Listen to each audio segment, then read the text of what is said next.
Hai, Assalamualaikum, selamat sejahtera, selamat datang ke kelas Cikgu Naziha.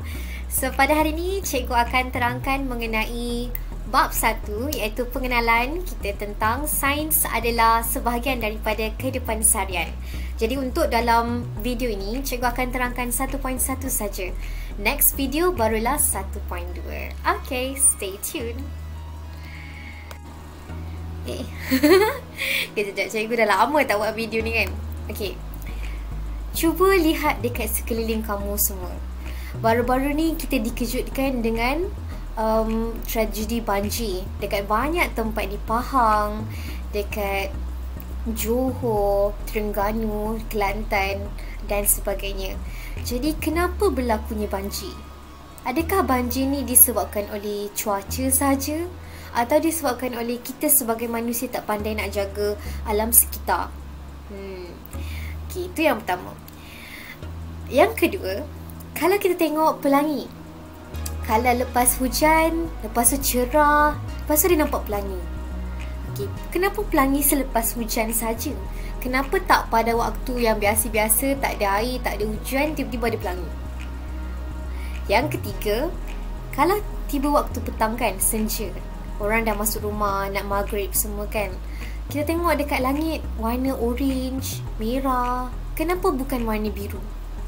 So, semua ni sebenarnya ialah fenomena semula jadi yang telah ada dekat dunia ni.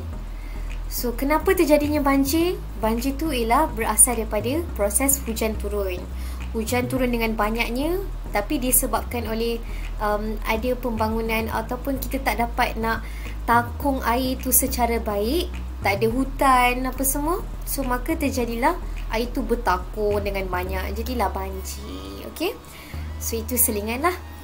Apakah itu sains? Sains, orang kata sains ni susah lah cikgu, tapi dia best. Memang susah, tapi sebenarnya susah tu kalau kita tak faham saja. Kalau kita dah faham, insya-Allah semua benda jadi mudah. Sains ni ialah disiplin ilmu terhadap fenomena semula jadi yang melibatkan dua perkara. Maksudnya ni ialah cabang ilmu pengetahuan yang merangkumi dua perkara. Satu ialah apa yang kamu perhatikan, yang kamu nampak, yang kamu rasa, kamu boleh sentuh, kamu boleh dengar, boleh lihat, boleh hidu dan sebagainya. Satu ialah pemerhatian. Yang kedua ialah eksperimen yang sistematik.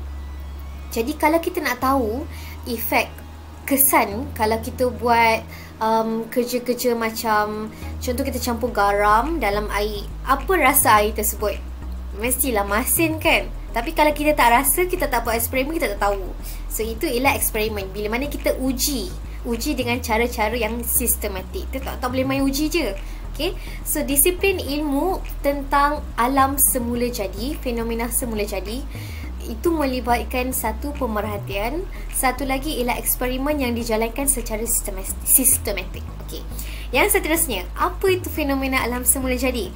Seperti yang kamu tengok tadi, cikgu dah terangkan, macam pelangi, pencairan ais, letupan gunung berapi, gempa bumi dan tumbesaran manusia.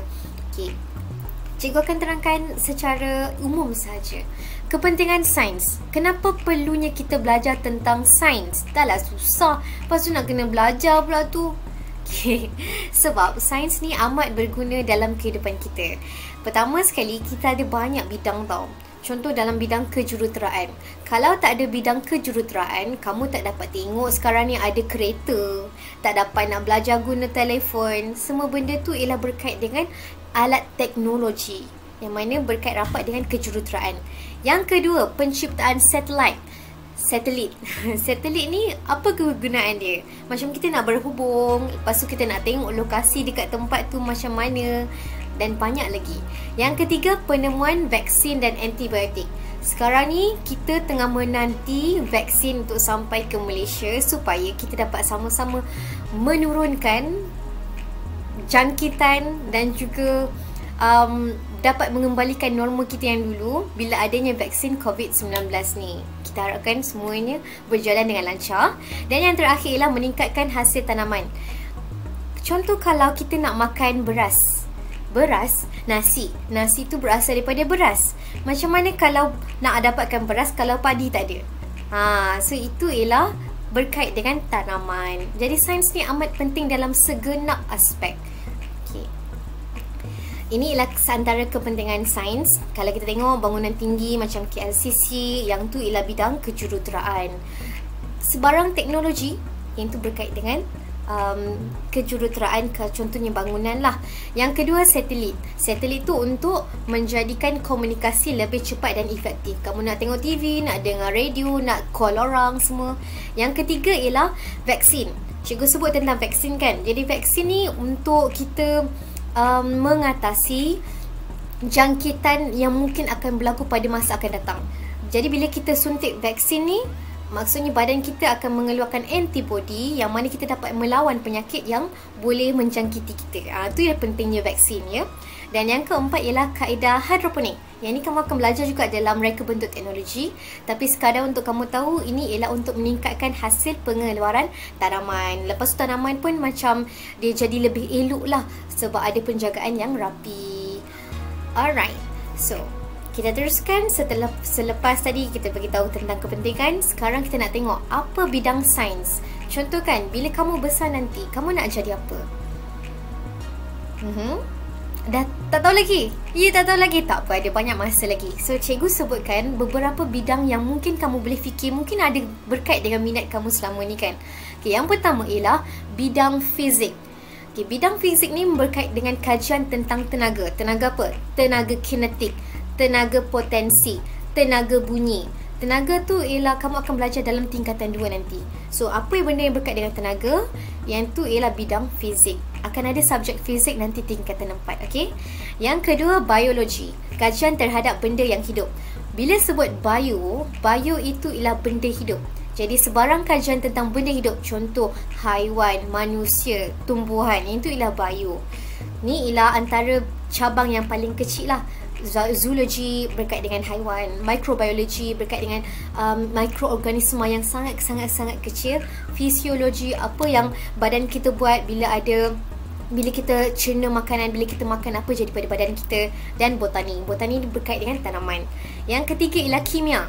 Kimia ni kajian tentang jirim. Bila sebut tentang jirim ni ialah benda tu benda yang kamu nampak ataupun benda yang kamu dapat rasa, benda yang wujud dekat dunia ni. Contoh meja, contoh buku. Jadi dalam jirim tu dia ada zarah-zarah ataupun ini kamu akan belajar nanti dalam bab jirim nanti. So apa benda yang berkait dengan jirim? Yang tu ialah kimia. Antara bidang kecil bawah kimia ialah farmakologi berkait dengan ubat-ubatan, forensik dan juga toksikologi. Okay, yang ni kan subjek yang bawah ni kebanyakannya yang spesifik ni bila dekat universiti nanti kalau kamu betul minat bidang tu kamu boleh ambil, okey? Okay, seterusnya geologi. Geologi ni berkait dengan batu-batuan, tanah lah dan mineral. Contoh bidang geokimia, geomorfologi, geofizik. Yang ni berkait rapat dengan geografi. Benda yang berkait rapat dengan alam semula jadi, okey? Astronomy. Bila cakap tentang astronomy, it's about planet, it's about stars and also alam semesta. Itu antaranya ialah astrofizik. Dan ada last sekali ialah meteorologi. Kajian tentang cuaca dan iklim. Macam mana kita boleh tahu daripada berita esok akan hujan? Macam mana kita boleh tahu esok ada ribut petir? Semua tu disebabkan oleh kajian tentang cuaca dan iklim. Hydrometeorologi. Alright. So, kita dah tengok pada bidang, banyakkan bidang sains kan? Apa yang tak menarik? Semuanya menarik. So, antara kerjaya dalam bidang sains, contoh dalam bawah fizik, kamu dapat tengok ahli astronomi, jurutera, guru, ahli fizik. Okay, untuk biologi, cikgu sebenarnya dulu ambil sains bioperubatan. Jadi, cikgu sangat suka meminati sangat dalam bidang biologi. So, apa boleh jadi? Ialah boleh jadi seorang doktor, kalau ada rezeki kan. Ahli zoologi, botani, biologi, ahli mikrobiologi. Untuk kimia boleh jadi ahli farmasi, ahli oceanografi, guru ahli forensik dan ahli kimia. Dan geologi jadi ahli geologi serta boleh jadi cikgu. Okay, itu untuk part yang pertama. Boleh?